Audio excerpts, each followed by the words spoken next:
Many people may have heard that the first successful newspaper in America was the Boston Newsletter. However, many people may not know that America's first book, the Bayesian Book, was published in Cambridge in the year 1640. In a city of such history, books have always been here to inspire and to enlighten.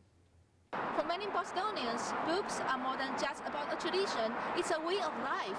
Sam Allenport, one of the oldest bookbinders in the New England area, started his career in 1971 and has been here ever since.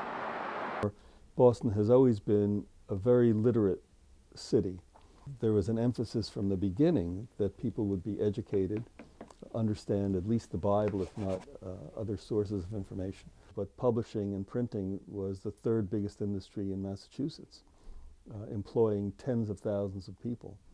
And I think that's a tradition, even though it's not visible today, it's a tradition that carries a lot of forward impetus regarding books and the importance of books in our particularly local culture. Boston Public Library has always been a cornerstone of the tradition. Established in 1848, it was the first public library in the United States. Besides libraries, bookstores also provided people access to books in Boston. Although the emergent technologies have influenced the business, some bookstores survived to preserve the traditional experience. Well, the history of the store goes back to the 1820s. The tradition has been, Boston has always been a center for literary, for universities, for culture. I think the way you get that learning in culture, in what you're reading on, might change, but I think the basic underlying idea that Boston's a center of education always going to stay the same. The fact that you can be almost anywhere and access the great libraries in the world through a computer is wonderful. The fact that you can sit on the beach with a nice hardcover book and enjoy reading the new novel, that's wonderful too. It's not necessarily that it's better, that it's worse, it's just different. Boston is well known as a college student town. More than 40% of people over 25 have achieved an advanced degree until 2011. It's not surprising that there's a student book club in Boston University that meet monthly to discuss books of their choice. Good to give people an opportunity to bring in outside stuff that they may be more interested in and sort of talk to their peers about it outside of a classroom environment where they're not being graded on responses and stuff like that.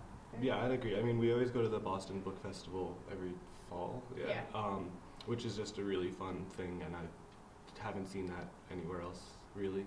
I see a lot more literary geared events, a lot more bookstores, a lot more people interested in that sort of thing. A lot more authors come to give readings. So I do think literature does play a big role in Boston. To this day, Boston continues to provide resources to its literary community. And with the continuing emergence of new reading technologies in the years to come, reading is certainly a tradition that is here to stay. I've done this all my life. My parents say my first word was book, and I'm going to live for the next 30, 40, 50 years and keep doing it. So I think more and more, as people continue a habit of reading, whether it's on a screen or on a page, this can only encourage books and a book tradition in Boston. I'm Kiva Kuan Liu for Inside Boston.